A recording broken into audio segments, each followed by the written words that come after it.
de hoje à noite, nós veremos na sequência lições nos evangelhos. É uma série de estudos que eu tenho trazido na igreja, não na sequência, mas eu tenho mergulhado nesse assunto, lições nos evangelhos, vez por outra, tá bem? E hoje nós daremos continuidade nesse tema, lições nos evangelhos, e hoje nós vamos para uma história muito conhecida, que é onde Jesus acalma uma tempestade. Vamos fazer a leitura novamente. Mateus 8, 23 a 27, foi o texto que foi lido já, hoje à noite, pelo irmão Davi. E vamos ler novamente Mateus capítulo 8, versículo 23. Mateus capítulo 8, versículo 23 a 27. Nós vamos fazer uma dinâmica aqui na leitura, onde eu estarei lendo os versículos ímpares e vou acompanhar vocês também nos versículos pares, vocês vão ler junto comigo, tá bom? Livro de Mateus, capítulo 8, versículo 23.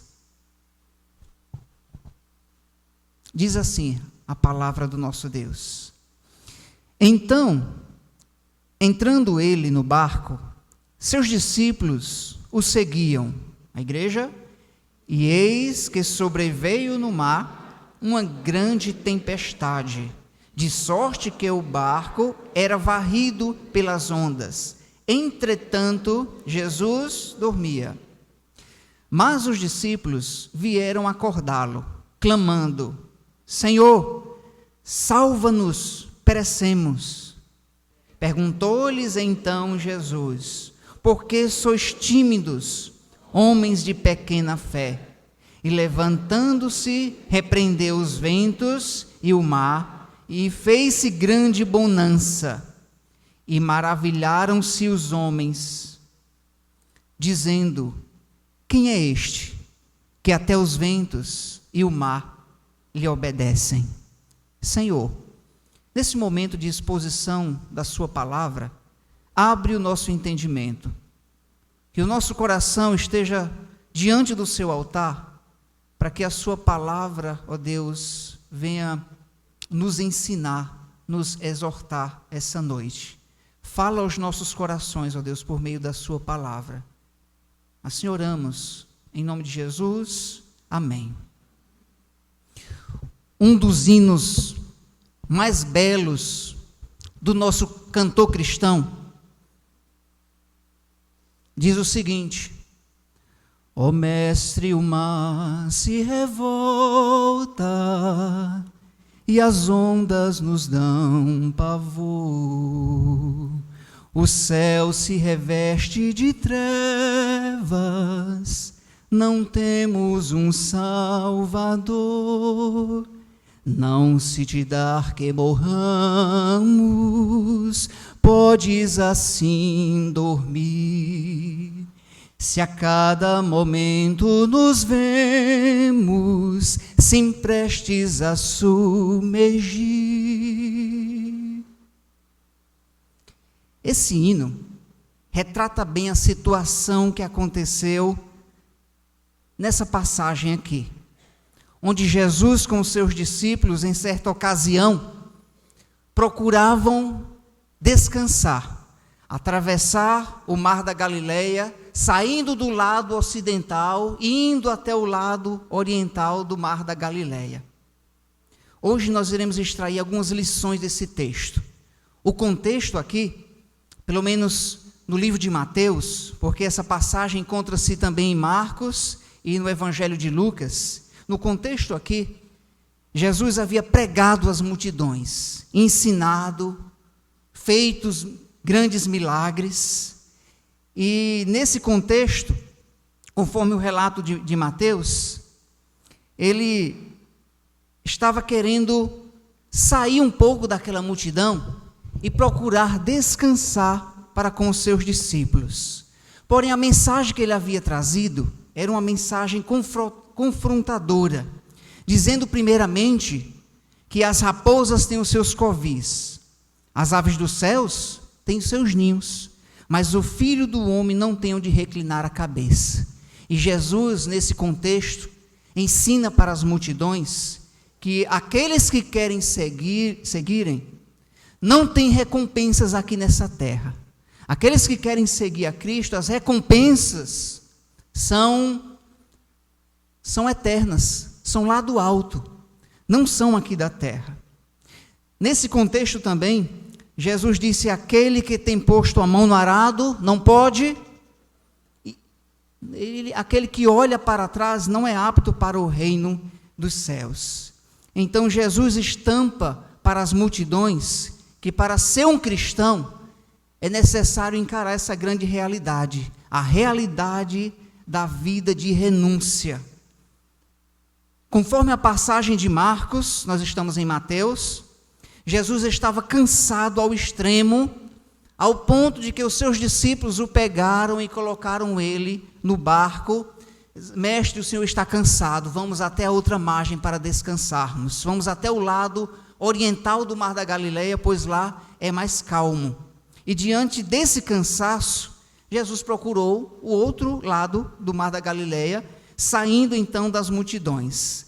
Nesse interim aqui é que se passa a história que nós lemos agora há pouco aqui do texto, onde Jesus acalma uma tempestade.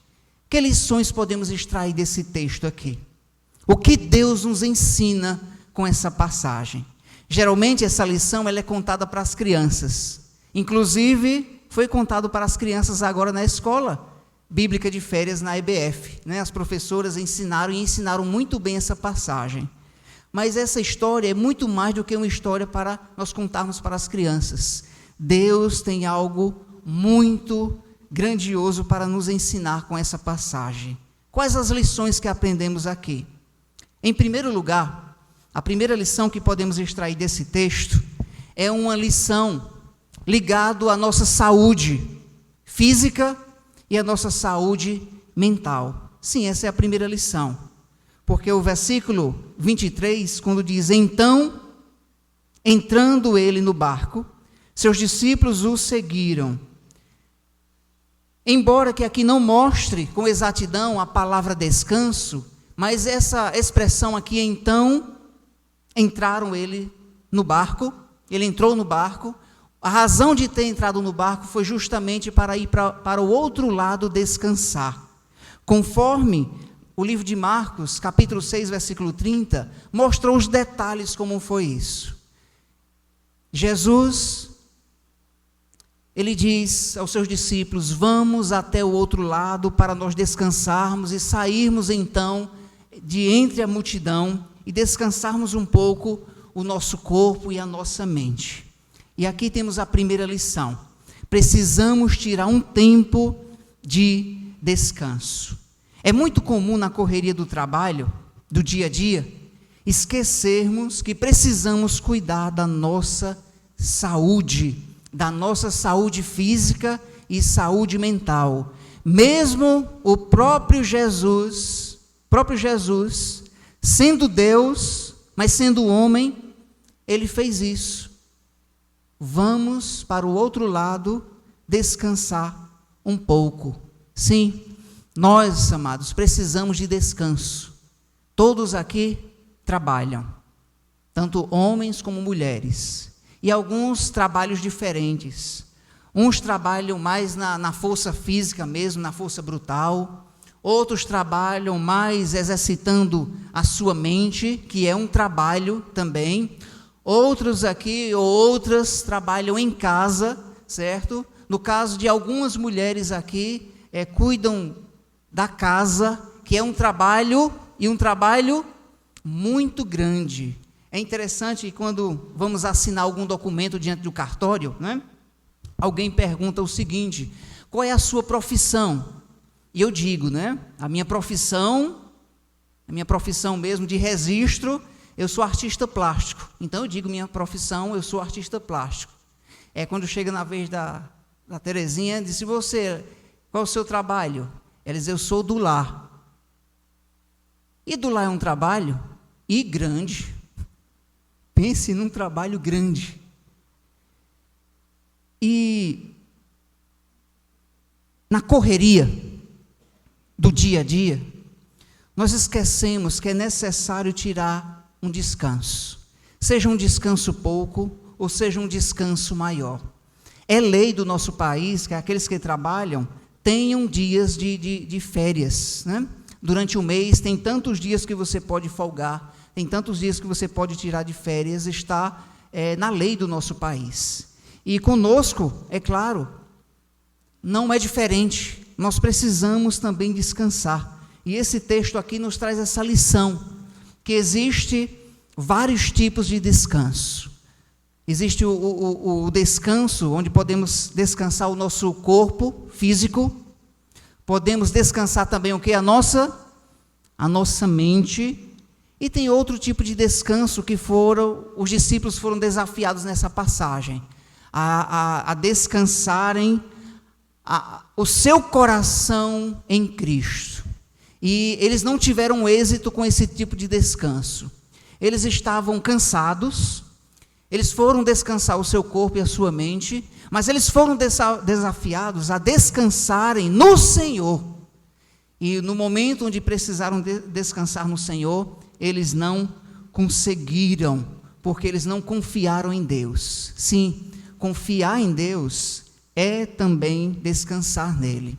Existe outro tipo de descanso, que é um descanso que passa desapercebido de nós. É o descanso eterno. Ou você irá descansar eternamente com Deus, ou não terá descanso. A Bíblia diz que aqueles que creem em Cristo irão descansar eternamente com Cristo. Eu estou expandindo o termo descanso. Cristo, Ele é o nosso descanso.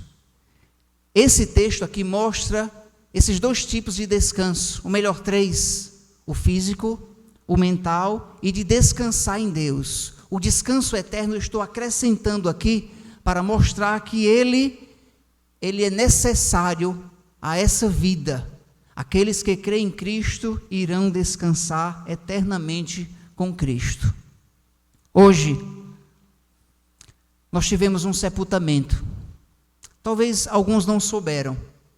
Hoje aqui na igreja, no salão, teve um culto fúnebre de um pastor lá de Tianguá, da Igreja Batista da Convenção, pelo que eu me lembre. O nome dele é o pastor Azael. E sabe o que é mais incrível, pessoal?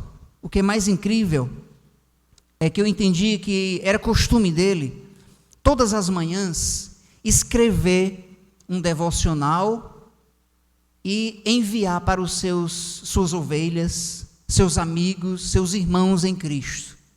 E como de costume ele fez isso. Então eu pedi esse devocional para me ler hoje à tarde. Eu li. Sabe o que é que dizia o devocional desse pastor que partiu ontem para a eternidade em um acidente trágico? Falava justamente sobre descanso. Dizia assim, em outras palavras: o descanso, ele é necessário para todos nós. E ele se colocou como um pastor que ele era, principalmente para nós pastores. Precisamos descansar a mente, porque quando nós saímos da igreja, nós não saímos do trabalho, a igreja vai conosco.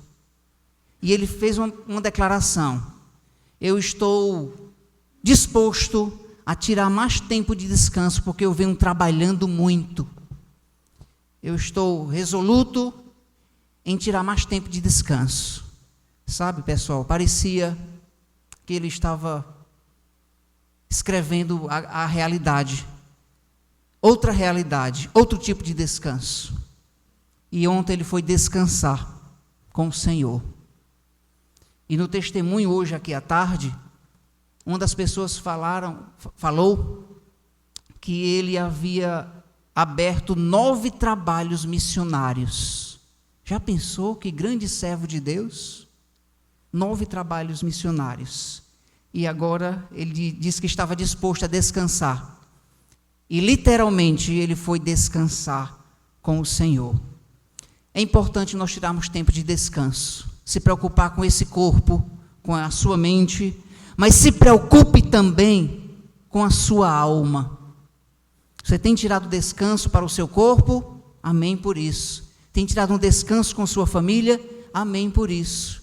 Mas você está se preparando para que a sua alma também descanse em Deus? A sua alma, ela vai descansar em Deus depois da morte, quando a morte bater a sua porta e o seu dia chegar, você está preparado para descansar no Senhor?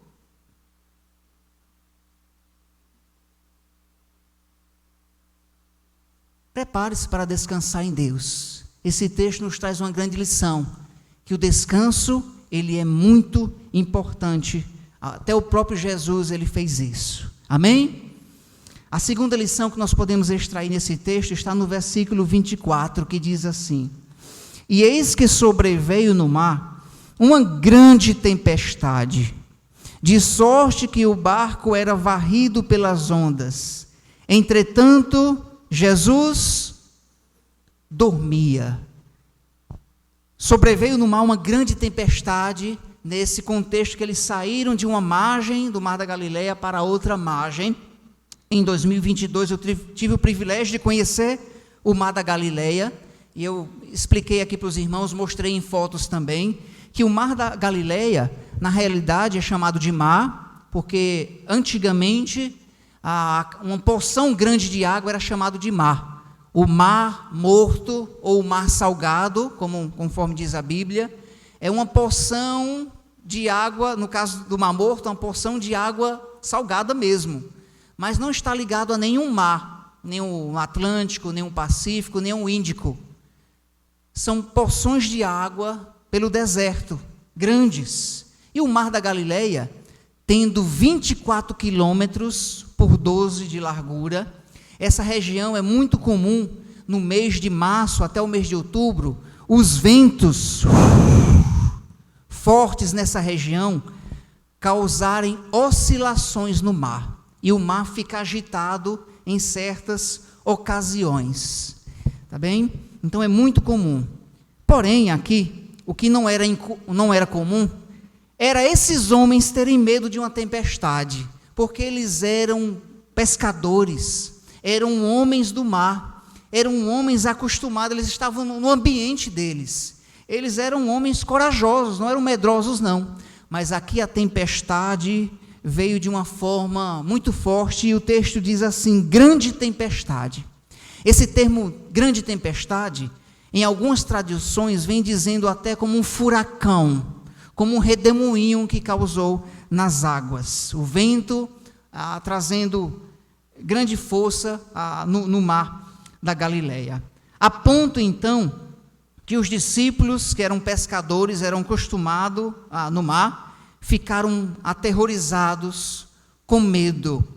O barco era varrido. Quem aqui já velejou no mar? Levante sua mão. Só isso? Alguns já velejaram, não é? É muito bom, não é? É muito bom. Eu já fui, mas bem pertinho, porque eu sou meio fraco quando começa a balançar. Eu não vou nem dizer o que acontece, viu, Davi? Pois bem, eu fui bem pertinho, tipo assim, uns 500 metros. E eu vou lhe dizer, quando o barco está sob o controle daqueles que estão navegando, é muito bom.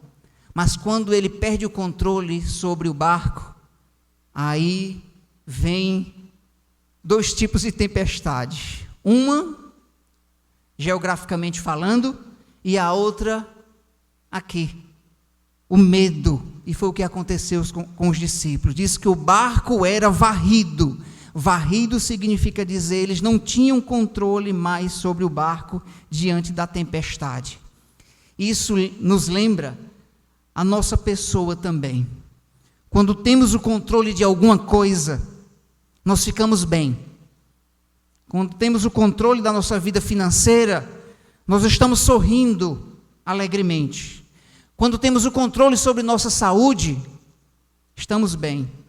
Mas quando oscila a nossa vida financeira, a nossa saúde, nós ficamos o quê? diante de uma tempestade da vida, nós ficamos também com medo. Quando perdemos o controle do barco, nós ficamos também com medo. Podemos ser até experientes diante das dificuldades, mas as tempestades que essa vida propõe nos causam medo e impedem de nós descansarmos e confiarmos em Deus. Jesus queria que os discípulos tivessem essa confiança, que descansassem nele. Isaías capítulo 40, versículo 31, mas os que esperam no Senhor renovam as suas forças, sobem com asas como águia, correm, não se cansam, caminham e não se fatigam. Talvez você esteja passando por algum tipo de tempestade hoje em sua vida. Talvez na sua família, algum tipo de tempestade, de vendaval. Talvez na saúde,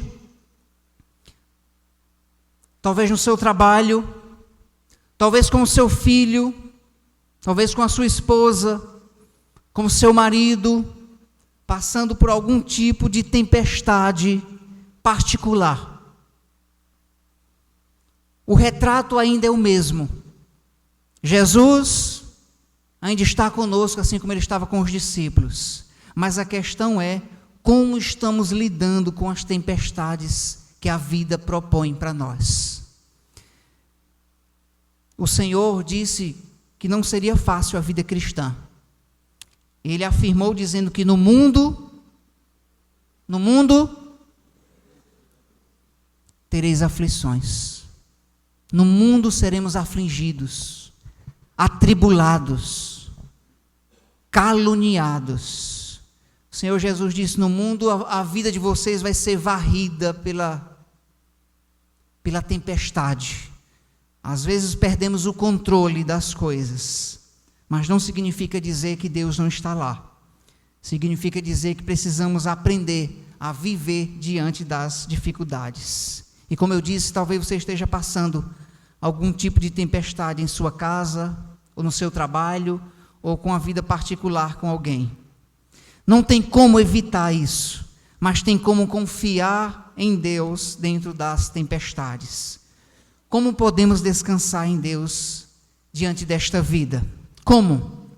Em primeiro lugar, os discípulos, amados, eles poderiam ficar na polpa do barco e colocar o pé em cima da beirada do barco e olhar para aquela tempestade. Eles poderiam dizer o seguinte: se Deus é Deus, nada vai nos acontecer. Pode vir essa tempestade, pode o mar que nos engolir, Deus está no controle de todas as coisas. Então, diante das tempestades, nós temos a opção de honrar a Deus, de adorar a Deus, como também de ficarmos tímidos, que é a expressão aqui tímido, que significa dizer medrosos, e não confiarmos plenamente em Cristo. Crendo que Deus é o dono da vida e Senhor da criação, nós podemos e devemos, assim, descansar em Deus. Lembre-se, amados, quem estava no barco com eles? Pedro, Tiago, João, André. Quem mais além dos 12? Quem mais? Quem mais? Está faltando um. Sim, Jesus dormia porque ele estava cansado. E aqui nós temos a terceira lição. Pastor, que lição é essa? Jesus dormia? A terceira lição é que Jesus, ele é o Deus homem. Aqui aprendemos também sobre a sua humanidade. Nessa passagem aprendemos que ele também, além de ser Deus, ele era homem. Este assunto sobre a humanidade de Jesus, ele já foi discutido muito no passado. Inclusive nos dias do apóstolo João, quando ele escreveu a primeira carta, ele escreveu combatendo justamente essa ideia dos gnósticos, que diziam que Deus não poderia habitar nesse corpo mortal, que Jesus, então, ele não era Deus na sua totalidade, e não poderia isso acontecer. Então, João escreve a sua primeira carta, e ele inicia justamente dizendo as seguintes palavras: o que era desde o princípio, o que temos ouvido, o que temos visto com os nossos próprios olhos, o que nós contemplamos e as nossas mãos, o quê? Apalparam com respeito ao verbo da vida. Em outras palavras, João estava dizendo, ele era Deus, eu toquei nele, eu vi ele, eu contemplei, eu andei com Jesus, ele é o verbo da vida. Então, colocando abaixo essa ideia de que Jesus, o gnosticismo dizia, ele não poderia ser 100% homem e 100% Deus. É um falso ensino que até hoje perdura em algumas religiões, as quais eu não vou citar o nome por questão de ética, mas nós cremos que Jesus ele era homem, 100% homem, mas também ele era 100% Deus. Esses dias eu vi uma ilustração que retrata bem um pouco da humanidade e da divindade de Jesus. Ou melhor dizendo, não retrata bem, é um esboço borrado, é uma ideia, uma ilustração próxima do que significa a sua divindade. Quantos aqui conhecem o jogador de futebol, o Cristiano Ronaldo? Já assistiu pela televisão, tem visto que ele tem sido um dos melhores jogadores do mundo, juntamente com o Messi. Pastor, o que tem a ver esses homens com a palavra de Deus? Eu quero fazer uma ilustração de que Jesus, ele era Deus e era homem. Cristiano Ronaldo, ele tem uma Ferrari, entre muitos outros carros de grande elegância. Porém,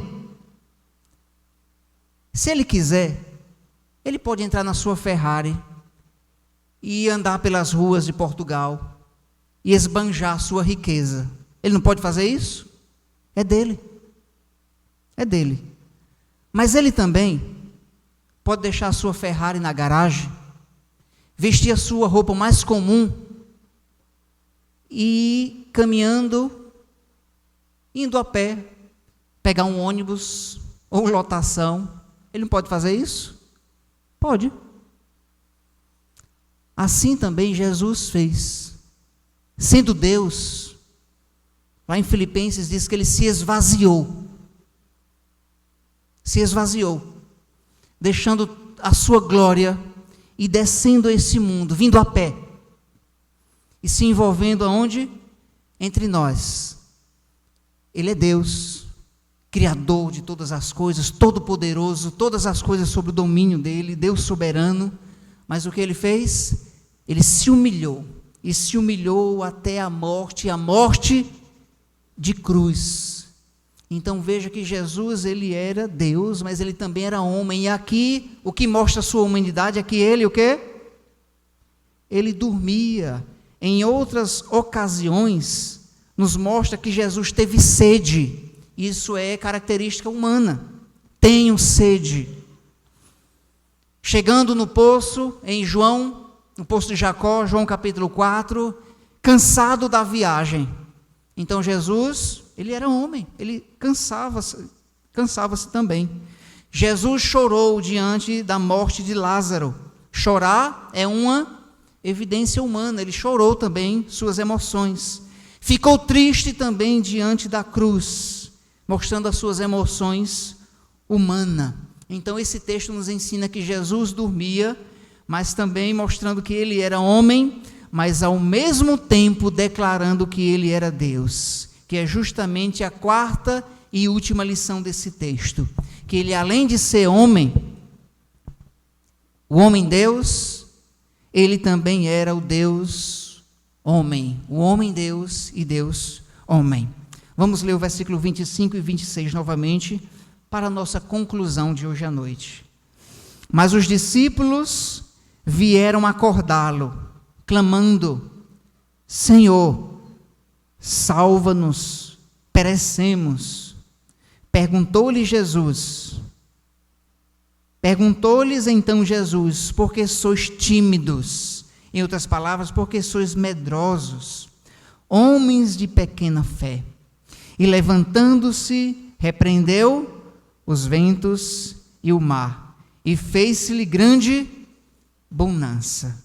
Os discípulos viram a humanidade dele, ele dormindo, mas viram também a sua divindade, o lado Deus do Senhor Jesus Cristo. E o Senhor acorda, repreende eles, porque sois tímidos, porque sois medrosos, homens de pequena fé. E é interessante que a hora de colocar a fé em prática é na hora da turbulência mesmo. A hora de colocar a fé cristã na prática é na hora da dificuldade mesmo. Porque na hora que estamos bem, não precisamos colocar a fé em prática. Agora, na hora da tribulação, na hora da angústia, das agruras da vida, no momento de dor, aí sim é o momento de colocar a nossa fé em prática. A nossa vida, irmãos, ela deve evidenciar o que nós cremos. Se nós cremos que Ele é Deus, pois a nossa vida diante das angústias, das tempestades, devemos evidenciar que Ele é Deus também, justamente no momento necessário. Homens de pequena fé, porque sois medrosos. Então Jesus, com a sua palavra, Ele acalma a tempestade. Com a sua voz, Ele fala aos ventos: aquietai-vos, e o vento acalmou. Ele disse ao mar: acalma, e o mar se acalmou. Se fez grande bonança. O mar e os ventos ficaram planos, bem quietinhos. E os discípulos se questionaram uns com os outros. O que foi que eles disseram? Quem é este que até os ventos e o mar lhe obedece? Quem é esse? Eles estavam tanto tempo com Jesus e agora eles se surpreendem, vendo a grande tempestade, e agora o mar se acalmou. Quem é este que até os ventos e o mar lhe obedecem? Este é o referido pelos profetas. Este que o vento lhe obedece, e o mar também, ele é o que estava desde o princípio com Deus. Este é o verbo da vida, descrito nas páginas do Antigo Testamento. Ele é o Criador. Este que fez o mar se acalmar, Ele é o homem Deus e o Deus homem.